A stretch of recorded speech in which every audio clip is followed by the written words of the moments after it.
इलेक्ट्रोऑस्मोसिस और इलेक्ट्रोफोरेसिस से हमको ये पता चल गया कि भाई चीजों के ऊपर जो है ना चार्ज होता है, कोलाइडल पार्टिकल के ऊपर चार्ज होता है।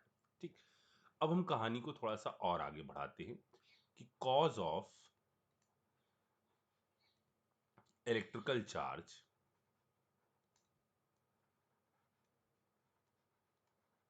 ऑन कोलाइडल पार्टिकल, कि इन पार्टिकल के ऊपर जो चार्ज आ रहा है उसका कारण क्या है। ठीक है बच्चों, तो इसके अंदर जो पहला पॉइंट आता है वो आता है जब कॉज के बारे में रिसर्च हुई कि भाई क्या कारण होते हैं, तो शुरुआती दौर में इतनी इंफॉर्मेशन लोगों को नहीं थी। तो उन्होंने सिंपल सा एक कॉन्सेप्ट बता दिया कि भाई चार्ज आने का कारण है क्योंकि रबिंग होती है, rubbing between DP and DM.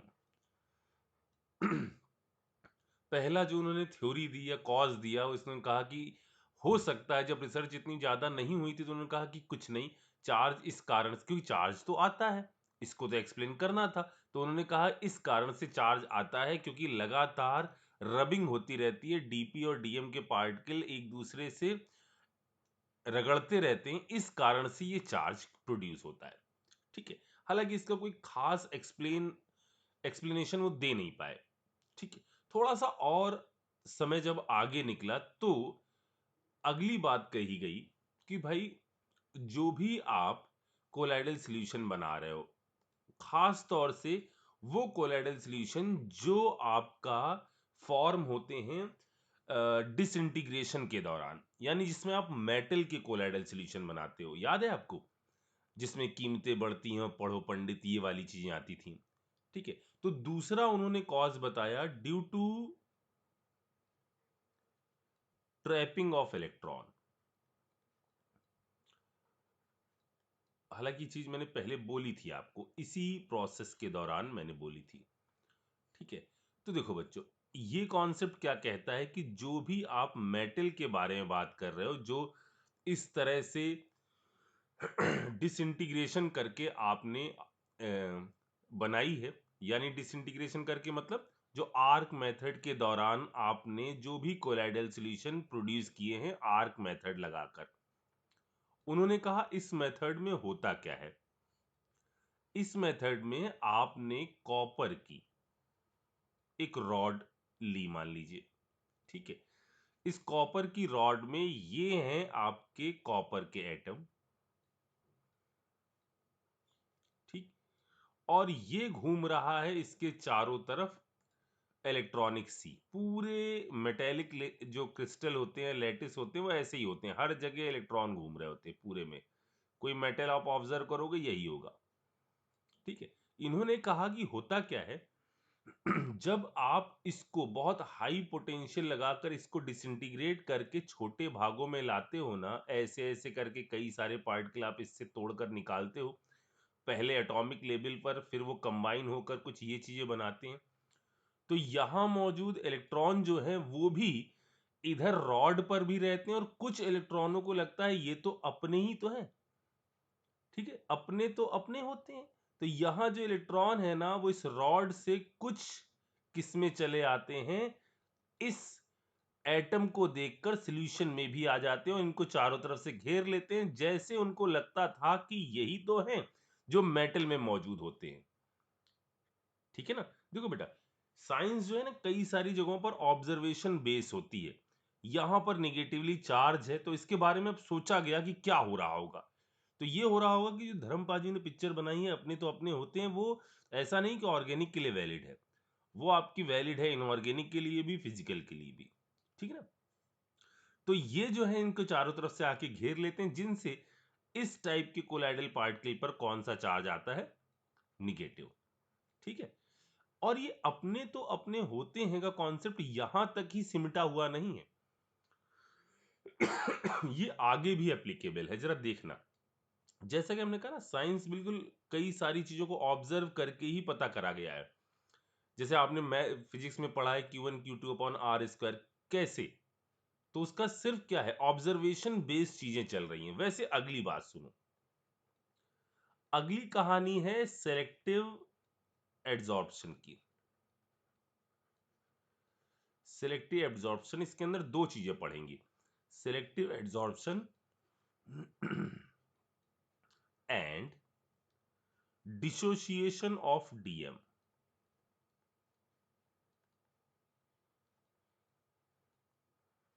Dissociation of DM, अगली कहानी जरा इसको समझिएगा। इसमें यह कहा गया, कई सारे एक्सपेरिमेंट के बाद, कि होता क्या है कि अगर आपके सामने कुछ ए बी टाइप की चीज है, ए बी टाइप की कंपाउंड है कोई, इसको अगर आपको अपनी सरफेस के ऊपर किसी को एड्सॉर्ब करवाना है, इसको अपनी सरफेस के ऊपर किसी को एड्सॉर्ब करवाना है, और इसके पास ऑप्शन है, ठीक है, कि ये आपका P plus, Q plus, A plus, मान लो ये तीन ऑप्शन है, ठीक। इसको इन तीनों ऑप्शन में किसी एक चीज को अपनी सरफेस के ऊपर एड्सॉर्ब करवाना है, तो वो इन सारे आयन में उन आयन को चुनता है, जो उन आयन को सेलेक्ट करता है जो इसमें और इसमें क्या होते हैं, कॉमन होते हैं। फिर से, ये अपने वालों को देखकर इजीली उनको अपने ऊपर एड्सॉर्ब करवा लेता है। मेरी बात समझ में? ये फिर से यहां पर क्या है, अपने तो अपने होते हैं, अगर इसको कहीं ऑप्शन मिले एक आध दो तीन आयन हो, तो उनमें ये उस चीज को अपने ऊपर एड्सॉर्ब करवाता है जो इसके अंदर और सामने अपने जो इसके भाई बंधु दिखेंगे ना, उसको ही अच्छी तरह से एड्सॉर्ब करवा लेगा। ठीक है, पहली बात ही समझ में आ गई। अच्छा, अब जरा मैं आपसे यहां एक बात कह रहा हूं कि जैसे सर इसको थोड़ा सा और एक्सप्लेन करिए, मतलब इसमें होता क्या है। देखो बच्चों, जैसे मान लो हमने दो कंटेनर लिए, यहां पर और यहां पर, इस चीज को मैं थोड़ा सा और बोलूं इसके बारे में। जैसे यहां पर हमारा एक सॉल्यूशन है AgNO3 का, ठीक है। यहां ये सॉल्यूशन है हमारा, मान लीजिए Ki का, पोटेशियम आयोडाइड और सिल्वर नाइट्रेट। अब एक काम कर रहे हैं, इसमें हम मिला रहे हैं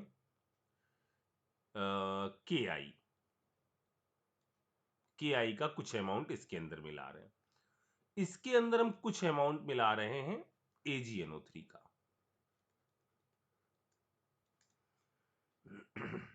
ठीक है, अब जरा देखना यहां होगा क्या, Ki AgNO3 के साथ रिएक्शन करके बना देगा AgI, ठीक है। हम सबको पता है AgI एक प्रेसिपिटेट है, ठीक है। तो ऐसा अभी सोच लो कि ये एक कोलाइडल सॉल्यूशन है और इस पर कुछ चार्ज आने के बारे में पहले मैं आपको एक चीज समझा रहा हूं। ये एक प्रेसिपिटेट है, नो डाउट। इसके साथ रिएक्शन हुई, Ag प्लस है, यहां Ki है, यहां पर भी बन गया AgI का PPT, ठीक है। मैं आपको यहां जो चीज एक्सप्लेन करने वाला हूं, उसके लिए अभी आप थोड़ी देर के लिए मेरी एक बात सुनकर ये चीज मान लीजिए कि ये प्रेसिपिटेट नहीं है, ये कोलाइडल सॉल्यूशन का पार्टिकल है, ठीक है। अभी ये चीज मान लीजिए कि पीपीटी नहीं है, ये आपका कोलाइडल सॉल्यूशन का एक पार्टिकल है। फिर हम आपको इस चीज के बारे में अभी एक मिनट में एक्सप्लेन करते हैं कि ये हमने यहां क्यों कहा कि पीपीटी नहीं है, ये कोलाइडल सॉल्यूशन का पार्टिकल है। अब देखो क्या होगा, के आई आपने मिलाया, यहां AgNO3 मिलाया, के आई हमने कहा इसमें थोड़ा सा के आई मिलाया, इसके अंदर थोड़ा सा AgNO3 मिलाया, मतलब क्या होगा बच्चों, यहां AgNO3 प्लस के आई, ये लेस अमाउंट का है, ये खत्म हो गया, क्या बन गया, AgI, ठीक है। और जो चीजें बनी वो क्या बनी जरा बताओ, AgI बना सर और KNO3 बना, ओके। अच्छा, अब हमने किसको कोलाइडल कहा है, हमने कहा ये कोलाइडल सॉल्यूशन है, ये मान लो अभी। अच्छा, अब AgI के पास 3 ऑप्शन है, 2-3 ऑप्शन है कि ये अपने ऊपर किसको चिपकवा ले। कौन सी चीज इसके कोलाइडल पार्टिकल को, जो पीपीटी है जिसको हम अभी फिलहाल कोलाइडल पार्टिकल कह रहे हैं, ये इसके पास ऑप्शंस क्या-क्या हैं, जरा देखो ये अपने ऊपर क्या-क्या स्टिक करवा सकता है। एक तो सॉल्यूशन में क्या प्रेजेंट है, एक प्रेजेंट है K+, एक प्रेजेंट है NO3-, ठीक है। एक प्रेजेंट है आपका ये भी NO3, तो यहां ये खत्म हो गया, ये तो लेफ्ट है ना, ये बचा होगा क्योंकि हमने लेस अमाउंट में मिलाया। एक है आपका क्या, Ag+, ये 3 आयन है इसके पास, ठीक है। ये तो खैर NO3 यहां से भी आएगा, तो हमने लिख लिया पहले। अब इसने देखा ये सारे आयन इस कंटेनर में मौजूद है, ये अपने ऊपर इन सब में से किस चीज को आसानी से एड्सॉर्ब करवा लेगा, अपने तो अपने होते हैं, यानी ये यहां पर एड्सॉर्ब करवा लेगा ये कई सारे Ag+ के ऊपर। मतलब ये जो AgI का कोलाइडल पार्टिकल है, इसके ऊपर कौन सा चार्ज आएगा, पॉजिटिव। आई बात समझ में? अच्छा, जरा यही चीज यहां पर एक बार करते हैं। इधर देखो क्या हुआ, इधर है Ki, ठीक है। इसके अंदर आपने मिलाया लेस अमाउंट में क्या, AgNO3, ये खत्म हो गया, बन गया क्या, AgI और KNO3, ठीक। फिर से ये है अब की AgI का सॉल्यूशन, AgI का कोलाइडल पार्टिकल, ठीक। अब इसको क्या क्या दिखाई दे रहा है कंटेनर में, जरा इसके बारे में सोचो। देखो ये तो आपने कोलाइडल पार्टिकल कह दिया, इसको तो हटा दो। क्या क्या है, फिर से K+ है, NO3- है, ये वाला। अब ये खत्म हो गया, ये आपका बचा हुआ है, K+ हमने पहले ही ले लिया है, एक चीज और आई, I-। समझ में आया? अब इसने फिर से तलाश करी कि भाई यहां पर कौन है जो हमारे जैसा दिख रहा है, उसको हम अपनी सरफेस के ऊपर एड्सॉर्ब करवा लेंगे, और इसने कई सारे I- को अपने ऊपर एड्सॉर्ब करवा लिया। यानी इससे बनने वाले जो कोलाइडल पार्टिकल हैं, उसके इर्द गिर्द जो चार्ज एड्सॉर्ब होगा वो निगेटिव, मतलब इस पर जो चार्ज आएगा वो कैसा होगा, निगेटिव चार्ज होगा। समझ में आई मेरी बात? AgNO3 में आपने लेस अमाउंट में Ki मिलाया, चार्ज कैसा आ जाएगा, पॉजिटिव। Ki में लेस अमाउंट में AgNO3 मिलाया, चार्ज कैसा आ जाएगा, निगेटिव, ठीक। लेकिन पूरी चीजों का बेस क्या है, बस बेस एक चीज है, क्या, हाँ, अपने तो अपने होते हैं, ठीक है। ये बेसिक कॉन्सेप्ट है। अब जरा मैं आपको एक बात बताऊं कि यहां मैंने वास्तव में होता क्या है कि AgI तो क्या है, एक पीपीटी है। AgI तो इस तरह से एक पीपीटी का पहाड़ है, इस टाइप से, ठीक है। तो फिर मैंने इसको इस हिसाब से कोलाइडल पार्टिकल कहने की क्यों गलती कर दी, तो इसको मैं अब आपको बताता हूं कि यहां क्या लॉजिक चलता है। ये है एक पीपीटी, ठीक है। एक बड़ा सा पीपीटी, मतलब सस्पेंशन टाइप का मॉलिक्यूल है, ये पीपीटी फॉर्म हुआ। अच्छा, इस पीपीटी पर अगर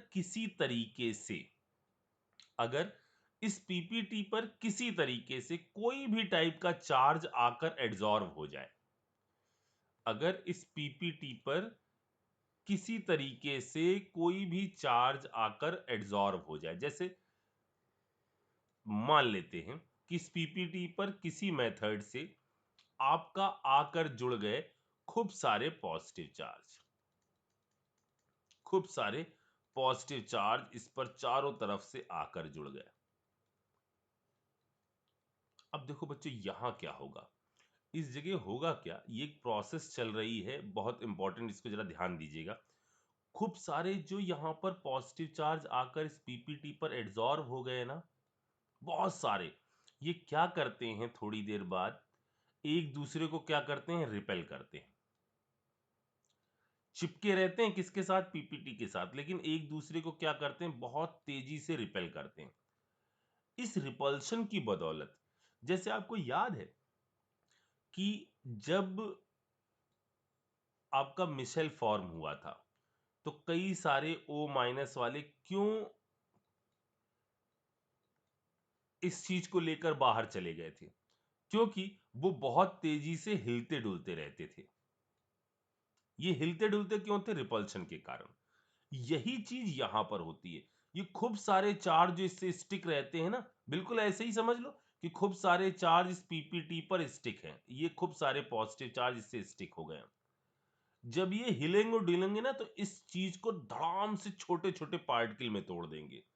खूब हिलेंगे डुलेंगे, इस पूरे बड़े से मॉलिक्यूल को धड़ाम से छोटे छोटे पार्टिकल में डिसोशिएट कर देंगे। ये छोटा पार्टिकल, ये छोटा पार्टिकल, ये छोटा पार्टिकल, ये छोटा पार्टिकल, ये छोटा पार्टिकल, ये छोटा पार्टिकल, और इन सब के चारों तरफ जुड़ा हुआ है क्या? Positive charge. अगर ये पॉजिटिव चार्ज, आप जो देखो ये सब क्या हो रहा है, बड़े से मॉलिक्यूल को डिसइंटीग्रेट कर दिया गया। अगर मॉलिक्यूल अभी भी बहुत बड़ा हुआ ना, तो ये पॉजिटिव चार्ज उससे बहुत ज्यादा चिपके रहेंगे, और जब बहुत ज्यादा चिपके रहेंगे तो इसमें ये डिसइंटीग्रेशन की प्रोसेस चलती जाएगी। कब तक? जब तक ये आपका कोलाइडल पार्टिकल की रेंज में ना आ जाए। और जब ऐसा हो जाएगा तो इनके कोलाइडल पार्टिकल के ऊपर कौन सा चार्ज आएगा? प्लस वाला। ये प्लस वाला क्यों आया सर? क्योंकि हमने यहां से यहां एज्यूम किया कि इस पर कुछ पॉजिटिव चार्ज आकर एड्सॉर्ब हुआ है। हमने ये एज्यूम किया है कि यहां पर कुछ पॉजिटिव चार्ज आकर इस पीपीटी सरफेस पर एड्सॉर्ब हुआ है। अगर यहां पीपीटी सरफेस के ऊपर निगेटिव आके एड्सॉर्ब होता, अगर पीपीटी सरफेस पर निगेटिव आके एड्सॉर्ब होता, तो इस तरह से जब ये बड़े मॉलिक्यूल को तोड़ते, तो इस कोलाइडल पार्टिकल पर तब कौन सा चार्ज आता? निगेटिव। अभी फिलहाल कौन सा चार्ज आ रहा है इन कोलाइडल पार्टिकल के ऊपर? Positive charge. ठीक है। पीपीटी का देखो, ये प्रोसेस है क्या? जब दो चीजें कंबाइन होकर प्रेसिपिटेट बनाती हैं, ए और बी कंबाइन होकर प्रेसिपिटेट बनाया उन्होंने, तो पीपीटी फॉर्मेशन की रिएक्शन है।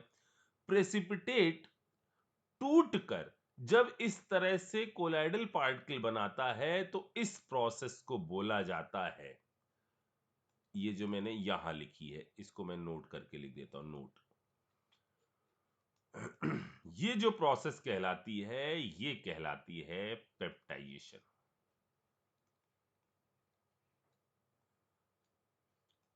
ठीक है।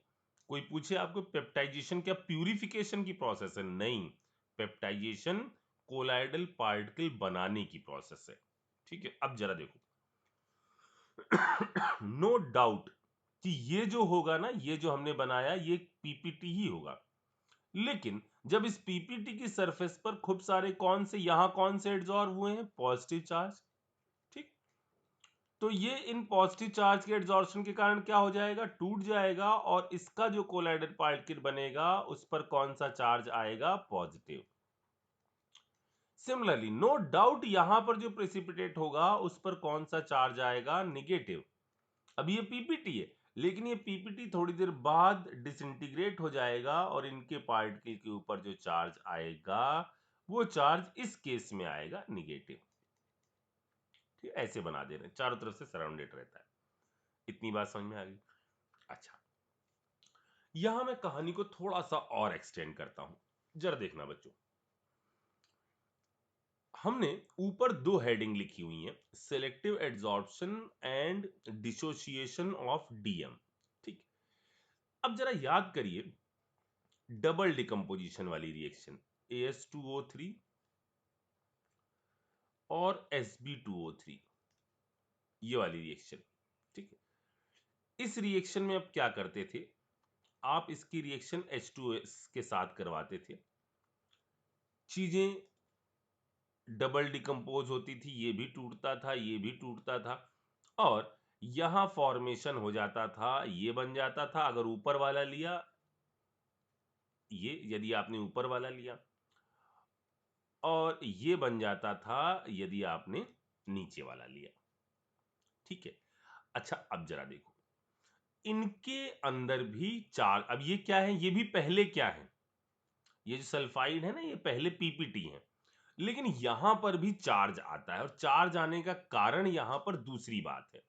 देखो ये पीपीटी है, फिर से हम इसको ऐसे दिखा देते हैं। अब ये आप अभी ये समझो कि पीपीटी है, इसको आप अभी ये समझो कि पीपीटी है। होता क्या है, इन पर कौन सा चार्ज आता है, जब डबल डिकम्पोजिशन आप करवाते हो ना, तो डबल डिकम्पोजिशन के दौरान ये जो आपने मीडियम लिया है जिसमें आप चीजों को डिकम्पोज करवा रहे हो क्या जाता है, ये मीडियम भी आपका डिसोशिएट हो जाता है ट्वाइस H प्लस और S-2 में।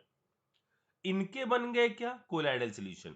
और इस प्रोसेस के दौरान मीडियम खूब सारा डिसोशिएटेड फॉर्म में पड़ा हुआ है। इनको लगता है कि अब सामने देखते हैं, ये तो खत्म हो गया, इनको दिखता है ये मीडियम, इनको दिखता है मीडियम, इसको भी और इसको भी, और दोनों के लिए ही इस मीडियम में कौन सी चीज ऐसी है जिसको इजीली एब्जॉर्ब कर सकते हैं, तो वो चीज है क्या, ये सल्फाइड के जो आयन हैं वो इसकी सरफेस पर अच्छी तरह से एब्जॉर्ब हो जाते हैं, और जिसके कारण ये जो आपके सल्फाइड के ये जो कोलाइडल सॉल्यूशन बनते हैं, इन पर चार्ज कैसा आता है, निगेटिव। ठीक है, वास्तव में यहां पर भी कुछ वही प्रोसेस नहीं हुई, पहले आके चारों तरफ से जुड़ जाएगा, देन इसके बाद क्या हो जाएगा, पेप्टाइजेशन, और इसके मॉलिक्यूल बिल्कुल वैसे ही जैसे ऊपर हमने बोला था, इसमें भी पहले जुड़ जाएगा, उसके बाद हो जाएगा पेप्टाइजेशन, और इस टाइप के इसके मॉलिक्यूल आ जाएंगे। हालांकि दोनों के कोलाइडल पार्टिकल पर जो चार्ज आएगा वो आपका चार्ज दोनों केस में ही कैसा आएगा, निगेटिव आएगा। ठीक है, ये एक अगली बात हो गई। यहां मैंने ये नोट एक लिखवाया था जिसमें हमने पेप्टाइजेशन के बारे में आपको बताया, और आगे बढ़ते हैं। अब मैं यहां आपको नोट का दूसरा पॉइंट लिखवाता हूं। नोट का दूसरा पॉइंट है ये कि जब आप कभी भी FeCl3 ले लो, ठीक है, ये एक्सक्लूसिवली नोट Fe के लिए लिखवा रहे हैं हम, ठीक है, हालांकि हर जगह पर कुछ होता ऐसा ही है, लेकिन यहां पर एक कहानी और है। जरा मुझे बताओ, पहले मैं तीनों के लिए बता देता हूं, फिर Fe के लिए बताता हूं। चलो यहां पर मुझे बताओ, चाहे आप ले रहे हो, अब दिमाग लगाना जरा सा, मुझे बताना इनके पार्टिकल पर कौन सा चार्ज होगा। जब आप ले रहे थे FeCl3, AlCl3, ठीक है, और CrCl3, इन पर आपने कराई थी हाइड्रोलिसिस, तो मैंने आपसे कहा था कि पीपीटी बनता है पहले, ठीक है, लेकिन मैं पिछली क्लास में कहने लग गया था कि कोलाइडल सॉल्यूशन बन रहा है, तो अब आपको एग्जैक्ट इसकी इंफॉर्मेशन आ जाएगी कि वास्तव में ये कैसे हम बोल रहे हैं कि कोलाइडल सॉल्यूशन बन रहा है या पीपीटी बन रहा है। ठीक है, तो नो डाउट पहले क्या बना होगा, पीपीटी ही बना होगा, नो डाउट पहले क्या बना होगा, पीपीटी बना होगा। ठीक है, अब होता क्या है, यहां अगर आप ध्यान से देखो तो ये रिएक्शंस में हो क्या रहा है, हाइड्रोलिसिस हो रही है, ये आपका तोड़ रहा है, इस पर आकर OH को जोड़ रहा है।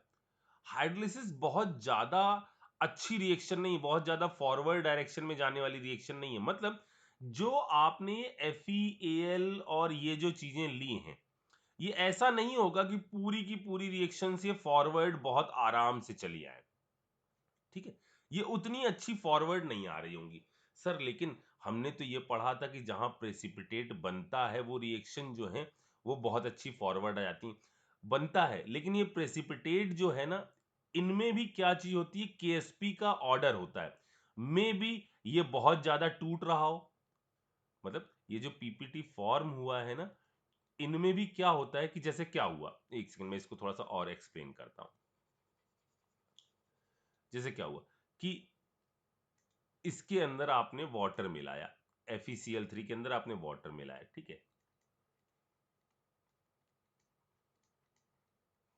अब हाइड्रोलिसिस प्रोसेस हुई, ठीक, FeOH का होल थ्राइस बना। अब देखो ये बनते ही तो पीपीटी बनाएगा नहीं, इसका थोड़ा बहुत अमाउंट जब आएगा उसके बाद ये प्रेसिपिटेट होना चालू होगा, तो मैं ये कह रहा हूं प्लस HCl, ये चीज बन गई कि अगर आप नॉर्मल कंडीशन में देखो कि सिर्फ वाटर के साथ आप रिएक्शन कराओ तो ये रिएक्शन फॉरवर्ड जाएगी, लेकिन ऐसा नहीं होगा कि पूरा पूरा FeCl3 जो है वो आपका इस रिएक्शन में किस में कन्वर्ट हो जाए, FeOH के होल थ्राइस में कन्वर्ट हो जाए, ऐसा नहीं होगा। ठीक है, ऐसा सर क्यों नहीं होगा? क्योंकि देखो ये जो सॉल्ट लिया गया है ये आपका किस तरीके का सॉल्ट है? ये आपका है, इसके अंदर दो चीजें देखो क्या बन रहा है, FeOH का होल थ्राइस और HCl, दोनों में कौन सी चीज स्ट्रांग है? सर ये स्ट्रांग एसिड है। ओके, ये क्या है? ये आपका वीक बेस है। बेस वो स्ट्रांग होते हैं बच्चों जो आपका ग्रुप 1 और ग्रुप 2 वाले जो मेटल हैं उनके हाइड्रोक्साइड जो बनते हैं वो स्ट्रांग होते हैं। मतलब ये जो सॉल्ट है वो है एक वीक बेस और स्ट्रांग एसिड का। मतलब इस पर जो हाइड्रोलिसिस होगी वो कौन वाले पार्ट पर होती है? सिर्फ ये होगी सिर्फ इस वाले पार्ट पर। किस पर? Fe वाले पार्ट पर हाइड्रोलिसिस होगी, Cl वाले पार्ट पर हाइड्रोलिसिस नहीं होगी। और हम सबको पता है कि हाइड्रोलिसिस एक वीक फिनोमेना है, ये पूरा 100% हो जाए ऐसा नहीं होगा। ठीक है, ये आपके रिएक्शन पूरी फॉरवर्ड चली जाए ऐसा नहीं होगा। मतलब ये कि यहां पर FeOH एक बार बन गया, होल थ्राइस एक बार बन गया ना, पीपीटी रिएक्शन क्या हो जाएगी? इक्विलिब्रियम पे आ जाएगी। और इस इक्विलिब्रियम पर आने के बाद इन पीपीटी को, चाहे ये सारे हम पीपीटी देख लें इन सबको, इसके सामने क्या दिखाई दे रहा होगा? इस पीपीटी को क्या दिखाई दे रहा होगा? कंटेनर में जो अनरिएक्टेड Fe+3 मौजूद है। इस पीपीटी को क्या दिखाई दे रहा होगा? कंटेनर में मौजूद अनरिएक्टेड Al+3 है। इस पीपीटी को क्या दिखाई दे रहा होगा? कंटेनर में मौजूद अनरिएक्टेड Cr+3 है। तो मतलब इन सबके हाइड्रोक्साइड जो आपके पीपीटी बने हैं इनमें इसके बाद होगी कौन सी प्रोसेस? पेप्टाइजेशन की।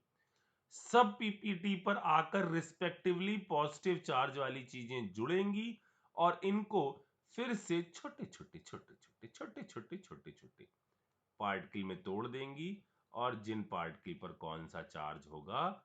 पॉजिटिव चार्ज होगा। ये बात समझ में आ गई? अच्छा, लेकिन लेकिन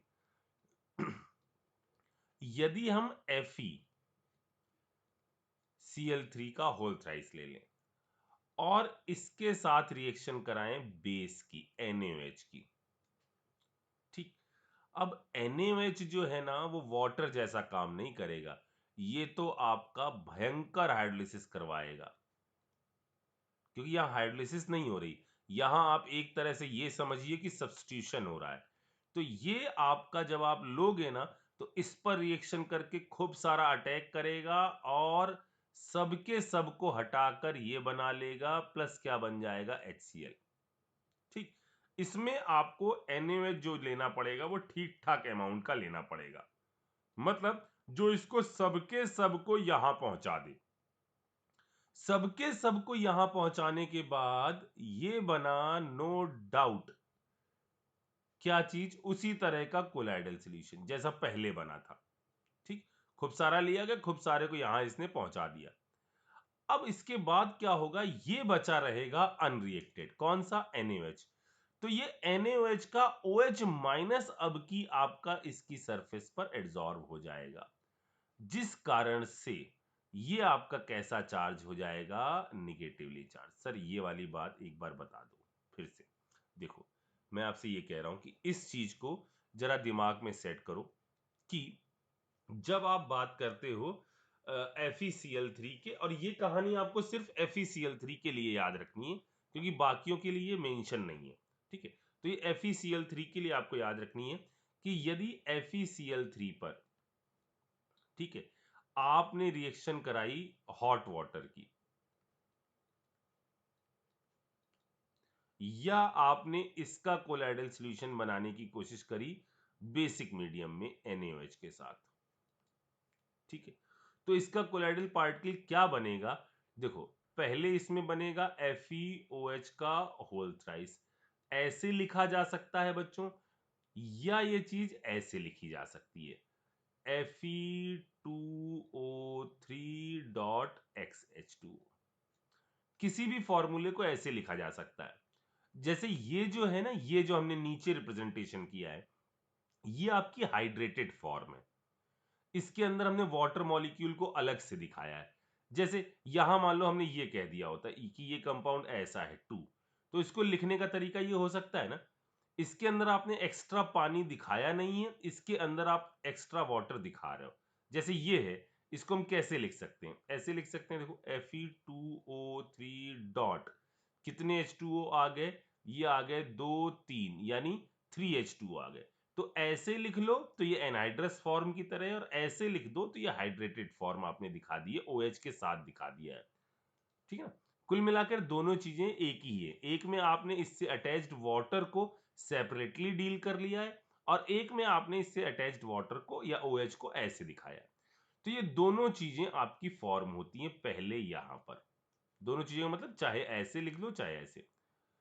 और FeCl3 का जब हॉट वाटर के साथ रिएक्शन कराते हैं तो ये आपका पीपीटी बनता है, जो रिमेनिंग Fe+3 के साथ कंबाइन होकर आपका बनाता है पॉजिटिव चार्ज कोलाइडल सॉल्यूशन।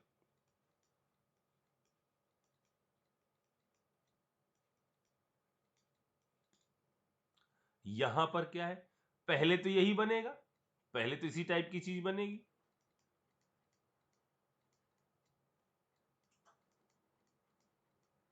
लेकिन यहां क्या हो जाएगा, ये पर्टिकुलर चीज आपका, क्योंकि वैसी रिएक्शन नहीं हुई है, यहां पर तो OH आकर भिड़ भिड़ कर Cl को बाहर निकाल रहा है, यानी यहां पर आपका बचा रहेगा OH माइनस, और वो आकर इस पर एड्सॉर्ब होगा इस पर्टिकुलर चीज पर, यानी यहां पर ये होगा इसका कोलाइडल सॉल्यूशन, और इस पर आकर स्टिक होगा क्या, OH माइनस। ठीक है।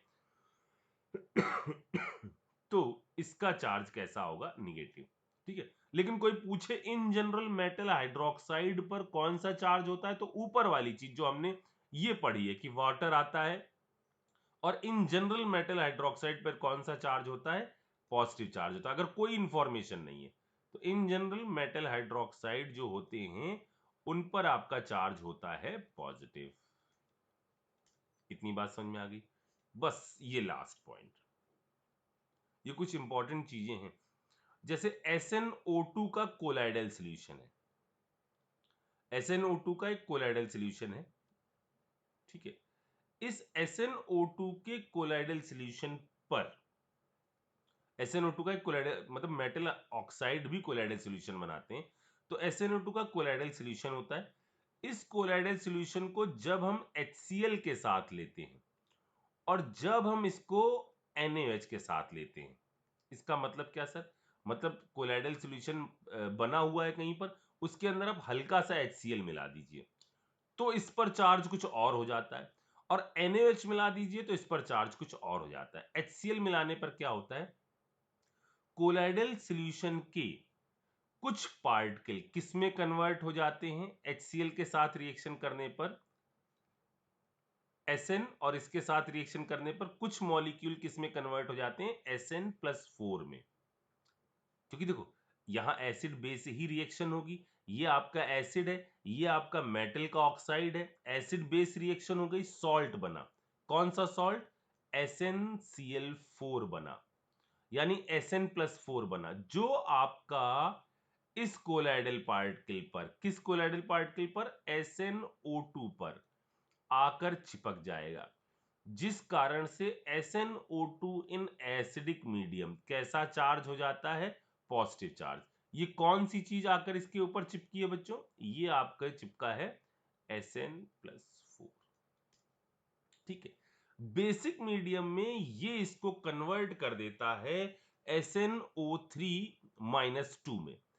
बेसिक मीडियम में ये Sn को कन्वर्ट कर देता है, इसके कुछ मॉलिक्यूल को, SnO3-2। चार्ज सेम रहना चाहिए क्योंकि Sn अपनी मैक्सिमम ऑक्सीडेशन स्टेट में, चेक कर लें, x-6 इक्वल टू -2, यानी x बराबर कितना हो गया, 4। सेम ऑक्सीजन, यानी NaOH के साथ रिएक्शन करने पर SN के कुछ मॉलिक्यूल किस में कन्वर्ट हो जाते हैं, SnO3 - 2 पर। और फिर क्या होता है, इस SnO2 पर आपका आकर जुड़ जाते हैं ये मॉलिक्यूल। कौन से, SnO3 - 2। इसके मॉलिक्यूल आकर चारों तरफ से जुड़ जाते हैं, या आप ये कह दो कि इस वक्त आपका जो चार्ज हो जाता है वो चार्ज हो जाता है कैसा, SnO2 पर निगेटिव। तो ये बिल्कुल इंफॉर्मेटिव चीजें हैं कि FeCl3 पर चार्ज मीडियम अकॉर्डिंग वेरी करता है, SnCl2 पर चार्ज मीडियम अकॉर्डिंग जो है वो वेरी कर जाता है। ठीक है। अच्छा, अब एक बात, लास्ट पॉइंट है। देखो बच्चों, यदि आपसे किसी ने कहा कि ब्लड कैसा कोलाइडल सॉल्यूशन है, तो आप ब्लड को कहोगे कि ये आपका निगेटिव कोलाइडल सॉल्यूशन है। बट किसी ने कह दिया कि हीमोग्लोबिन कैसा कोलाइडल सॉल्यूशन है,